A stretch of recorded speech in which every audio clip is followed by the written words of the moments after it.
All right, here we go. Done this like 1,000 times. For this assignment, I'm going to be summarizing a recent discussion I had with Inez, my field instructor. Um, we had a conversation about empathy, interpersonal skills, and when I'm engaging clients, just engaging clients as a whole. Um, a lot of what we talked about connects directly with the work that we do every day with our youth. One of the main things in the field that the my field instructor constantly tells me is that I'm calm even in crisis. She points out that my demeanor and my pacing and the way I carry myself helps the youth feel safe. She also shared how important it is for black youth, both male and female, to see healthy, um, to see examples of healthy, grounded black masculinity. Many of our girls have been harmed by the men in their lives, and many of our boys have only seen unhealthy models of what it is to what masculinity looks like what they believe a man is. She told me, but that the way that I show up, the way that I speak, and the way that I hold space and boundaries gives them a different example, and that matters. She also has encouraged me to step up and take charge during crisis. When other staff aren't leading, um, in the beginning, I wasn't quite sure what my role allowed me to do, but she helped me understand that part of crisis management is knowing when to intervene, redirect, or guide the room. She told me that I'm naturally gifted in how I communicate with the kids or the clients. Um, my tone is steady, my pace is slow, and people feel comfortable talking to me. She says I come across as someone who's truly listening. Um, Even when I feel nervous, and I'm not sure what to do in our groups and stuff, she says I come across good, and the kids they say how they like my groups. What engagement looks like when I'm engaging with a youth or a family, um, I'm intentional about my presence. My body language is open, my phone is always away, and my eye contact is appropriate without seemingly being overwhelming. Um, I try to give them time to answer without rushing them. I'm learning how to do this whole silence thing, not jumping in too quickly, but letting them think, process, and feel space when they're ready. I validate what they share, and when a youth is guarded, I sometimes, more often than not, offer a small, appropriate self disclosure to help them feel more comfortable and safe. For example, if I asked about a stressful moment that they've had in the past week, they often say they don't get stressed, specifically the boys. Um, the boys are always say, "I'm good." Their main one that they say is, I just be chilling." They don't want to share anything. They don't want to process anything. They just want to come to group because they have to go to group and they want to leave. So they really try their best not to process. Um, and yeah, so I often share something simple from my own week. That often opens up the door for them to say to say something that actually did happen. Um, uh, it helps them to see that stress doesn't always have to be dramatic to be real. When a youth begins to escalate, I stay calm. I don't match their energy. I disengage respectfully if needed, especially with youth who struggle with flexibility or emotional regulation. I've learned that some clients may never admit that they're wrong. Pushing that point for them to see your perspective is only going to make things worse, and it creates a power struggle. Sometimes the most therapeutic choice is not to go down that road at all. That's very common amongst the boys. Um, and so the next question, or next section, is personal strengths and interpersonal skills.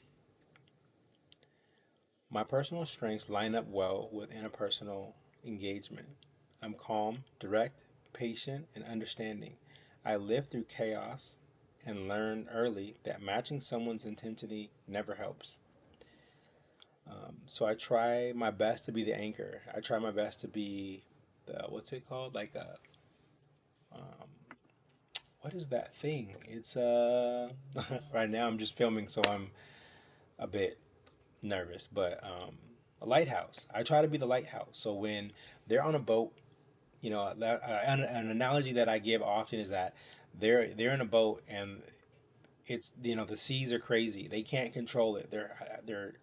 They are doing their best just to stay afloat, and we're throwing this at them and then throwing this at them, and you have to do this and you got to do better at that, and you can't smoke weed anymore, and you can't AWOL and hop out of your window, and stuff they've honestly been doing forever, for a long time. Some of these kids come in at 14 and they've been smoking weed since they were, you know, 8, 8 years old. So to tell them that they can't do something that they know is wrong, but they still do it anyway, and sometimes their parents even enable them, is a very hard task. So I try my best to be a lighthouse for them so that they can see. I try to be the anchor so that I can hold it steady even when things are not going according to plan or how they like it to go, how they expect it, because we expect a lot of them. So I try to be the steady one in the room when everything feels unstable. As a black man working with black youth, it also gives me cultural. I also have cultural connection that builds trust. Even though our lives aren't identical, we share lived experience, language, and cultural cues. Sometimes rapport starts with something as simple as sneakers. I'm a sneakerhead. I've been for a very long time. So that's often like an icebreaker. Um, it shows them that we have shared interests and it helps them lower their guard. I also try to treat everyone, youth, staff, literally everyone in my life with dignity, respect, and integrity. That's not just the professional value for me. That's how I literally live my day to day. Um, why these skills matter? The NASW Code of Ethics, empathy, and interpersonal skills are essential in residential work. Many of the youth have significant trauma histories, trust issues, emotional regulation challenges, and impulse control issues. They've been hurt by adults, so they need to see that safe adults exist. Empathy helps rebuild that trust. Interpersonal skills also keep the environment safe. Staying calm, setting boundaries, um, validating feelings, and avoiding power struggles all reduce escalation. I try to see the hurt underneath the behavior. Even when a youth is being disrespectful, I remind myself that they're reacting from pain, not malice. I still set firm boundaries, especially around respect, because culturally that matters. But I do it in a way that's steady and not reactive. I'm calm, level headed, and relaxed. The NASW Code of Ethics guides all of this. Values like dignity, worth of a person, integrity, competence, and importance of human relations shape how I show up. The code reminds me to stay professional, culturally aware, and consistent. It keeps me grounded in the idea that the relationship itself is a tool for change. Um, an example of empathy in action is this happened a couple of weeks ago. One moment so a moment that stands out to me is when there was a young man who was frustrated after an interaction with the director. I saw the whole thing, and the director was being dismissive and almost competitive with him. I didn't understand it. This youth was already 500 miles away from home doing therapy, going to do the work on himself, and he's confronted by a person in charge in the way that felt unfair. Later, before I left for the day, I pulled him aside and I let him know that I saw what happened and that it wasn't right. I validated his experience. I told him that I understood why he was upset and he had 100% reason to be upset. I also brought it to my field instructor and she addressed it with the director. He told me that he felt seen. The client. He felt seen. He thought no one noticed or even cared. That moment showed me how powerful empathy and advocacy can be. For someone to be in a situation where they're there to put in the work and then the staff isn't, is very hard. I'd say it's one of the hardest things I've noticed. So one of the things that I do constantly is I'm talking with my field instructor. Um, we all kind of powwow in the office often about what we see and how to navigate it and what to do in those situations because we are there not for the staff, we're there for the kids.